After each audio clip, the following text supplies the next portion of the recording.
Hello दोस्तों, class 12 की physics में इस समय हम सब लोग चैप्टर नंबर 14 अर्धचालक संधि डायोड के बारे में पढ़ रहे हैं और ये इस चैप्टर का चौथा लेक्चर है और इसमें हम सब लोग पढ़ने वाले हैं पीएन संधि डायोड में धारा प्रवाह। तो आप सभी बच्चों का हमारे अपने प्यारे से यूट्यूब चैनल पर स्वागत है।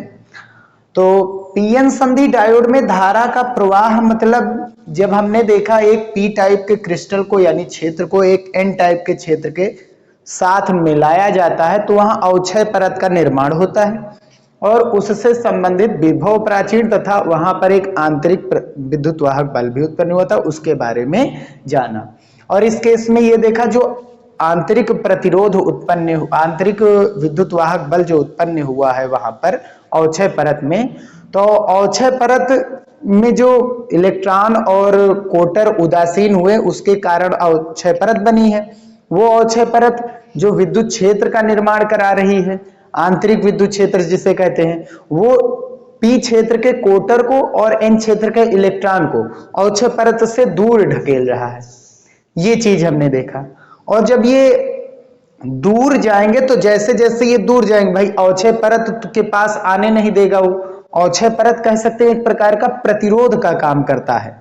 ठीक, इसकी मोटाई जितनी ज्यादा होगी प्रतिरोध उतना ही ज्यादा जाने वाला है और मोटाई जितनी कम होगी प्रतिरोध उतना ही कम होगा। तो यहां पर पीएन संधि डायोड का काम होता है कि जो अल्टरनेटिंग करंट है यानी कि धारा की दिशा को नियंत्रित करने का सबसे मेन यही खास बात है इसकी कि ये धारा की दिशा को नियंत्रित करता है, धारा की दिशा को बदलने नहीं देता है। नहीं, हम अल्टरनेटिंग करंट में देखते प्रत्यावर्ती धारा में जो तार धारा को लेकर के जाता है वही तार धारा को वापस लाता है, लेकिन ये उसको रोकता है। ये उस धारा के प्रवाह को जाने ही देगा, वापस उस धारा को वापस आने नहीं देता है। और खास बात इसमें होती क्या है, वो होती मुक्त इलेक्ट्रॉन। ये सब मुक्त इलेक्ट्रॉन पर संबंधित है, मुक्त इलेक्ट्रॉन से संबंधित है। चलिए शुरुआत करते हैं। तो पीएन संधि डायोड में धारा प्रवाह, विद्युत धारा का प्रवाह, अगर हम बाह्य बैटरी नहीं लगाएंगे तो वहां अवक्षय परत का निर्माण हुआ। अवक्षय परत का आंतरिक विद्युत वाहक बल जो है वो कोटर और इलेक्ट्रॉन को दूर ढकेलता, पास नहीं आने देता है। ठीक, तो यहां पर बाह्य मतलब कोई धारा इससे नहीं प्रवाहित होगी। तो बाह्य बैटरी की अनुपस्थिति में जब बैटरी नहीं लगाई गई तो फिर हमने देखा कि डायोड में कोई धारा ही नहीं प्रवाहित होती है। लेकिन जैसे ही हम बैटरी को लगाते हैं, दो तरीके से लगाने की मेथड है इसकी। बैटरी को जब लगाएंगे तो धारा का प्रवाह होगा। एक में तो धारा बहुत अधिक मात्रा में मिलेगी, प्रचुर मात्रा में कह सकते, एक में बहुत ही अल्प धारा मिलने वाली है। वो कैसे होनी है उसके लिए हम देखेंगे इसे अभिनत के रूप में। जब इसको हम बैटरी द्वारा जोड़ते हैं, जब डायोड को बैटरी द्वारा जोड़ा जाता है तो उसे अभिनत कहते हैं। ठीक, तो पीएन संधि डायोड को बैटरी द्वारा जोड़ना ही अभिनत कहलाता है, जिसे बायस कहते हैं।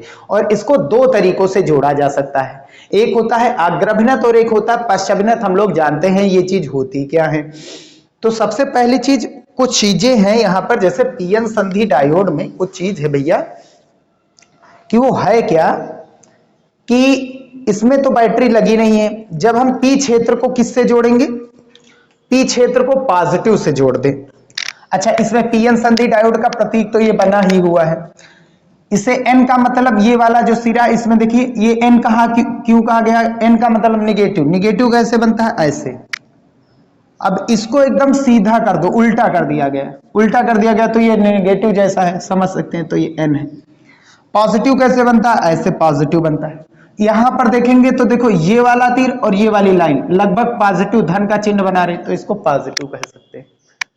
तो ये पीएन संधि डायोड, डायोड का चिन्ह ऐसे ही होता है, ऐसा प्रतीक होता है पीएन संधि डायोड का। जब इसके पी क्षेत्र को, पीएन संधि डायोड के कौन से क्षेत्र को, पी क्षेत्र को भैया, ये हमारा पीएन संधि डायोड का प्रतीक है।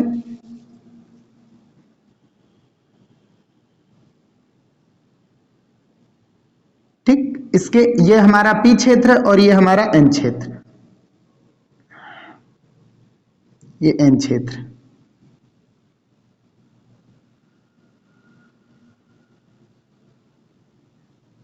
ये एन क्षेत्र, ये पी क्षेत्र। तो इसके दो मेथड। अग्रभिनत क्या होता है, अग्रभिन्नत क्या होता है? जब पीएन संधि डायोड के पी क्षेत्र को बैटरी, एक बाह्य बैटरी के प्लस से व एन क्षेत्र को बाह्य बैटरी के ऋण सिरे से जोड़ा जाता है, तो ये कहलाता है हमारा अग्रभिन्नत। और इसमें बहुत ही अधिक मात्रा में, प्रचंड मात्रा में धारा का निर्माण होता है। पश्चाभिन्नत या उत्क्रम अभिन्नत ऐसे ही समझ सकते हैं। बैटरी को दो तरीकों से जोड़ा जा सकता है, पी फॉर पॉजिटिव को पॉजिटिव से जोड़े, निगेटिव को निगेटिव को जोड़े, ये अग्रभिन्नत।